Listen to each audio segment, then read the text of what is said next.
Today, we're going to talk about kindergarten curriculum for our upcoming school year.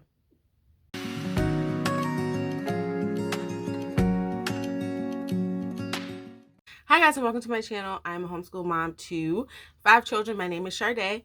My children are 8, 5, 3, and I have 8-month-old twins. Today, I'm going to talk to you about what my 5-year-old will be using. He is coming off of the Getting the Beautiful pre-K, and he is able to identify half of his letters by naming them, and he is able to identify half of his letters with letter sound. So like they're all mumble jumble. Some he can say like both, some he could say either or. So that's important when it comes to what curriculum I'm going to use for my child. I try to stay close to things that I can reuse for other grades and things that are helpful for when we or if we ever get stuck. So here we go. For reading, we are going to use from phonics to reading level K. This is all inclusive, but the main focus is phonics. So don't expect to get any detail with grammar and writing and things of that nature. I will say I do have the teacher's guide. I have seen people buying this without the teacher's guide. I'm not sure how they're doing it without the teacher's guide because they work hand in hand. There are things in the teacher's guide that the child is gonna need to be able to complete these worksheets. So if you're thinking about this curriculum, I do not suggest you purchase it without the teacher's guide. For math, we are using Saxon Math Level K. I have heard people use the meeting book and not use the meeting book, which is this thin thing. The reason I purchased this is because I like the fact that there are lots of manipulatives. Also, I like the fact that I'm going to be able to use this for the children that come after me and I don't have to purchase anything else. Now for this, I'm probably going to have to, and I got this off of Amazon for, it was less than $15. I want to say $10.99, but I went to used on Amazon. I want to say $10.99, but I think I would be lying. I'm definitely going to say under $15. That would be the truth. And then this, if you are using the meeting book, some people use the meeting book, some people don't. Just know that it starts in September. I didn't know that. So we officially start school August 14th. We have lightly dived into the, speaking of grammar, we lightly dove into this, and when I realized that it doesn't start until September, I was okay with that. I'm just going to hold off, and we just focus on phonics. If you've been around my channel for a while, you already know that my main focus for lower elementary is reading. If we get to math, that's a thumbs up and pat on the back, but the focus is to read.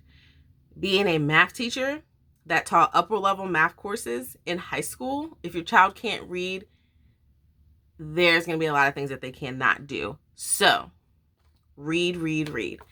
I'm telling you this because the next section of this kindergarten, what my child is using, is none of this is needed. I purchased this because my son enjoys science when I'm working with my daughter. And though this is the level K book, okay, I'm going to show you.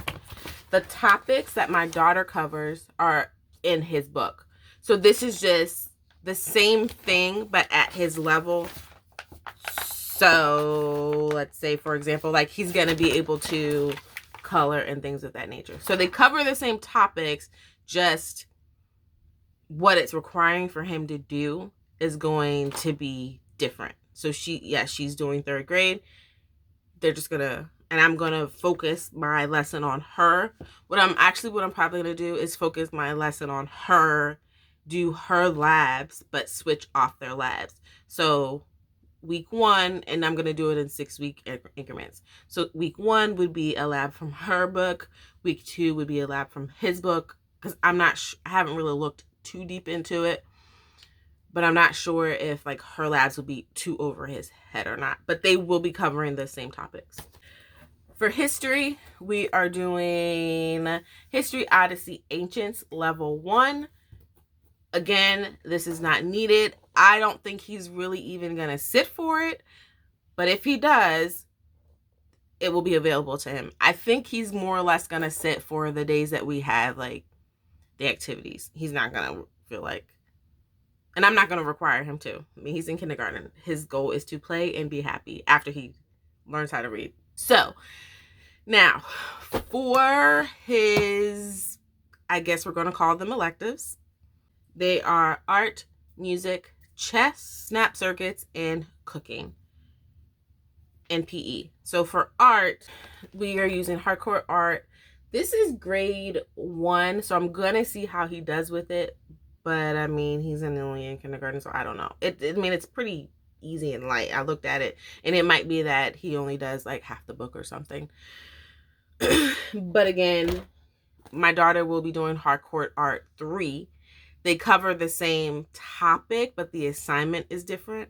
So I'm thinking that he'll be able to do, you know, art on our first grade level, like what they're requiring.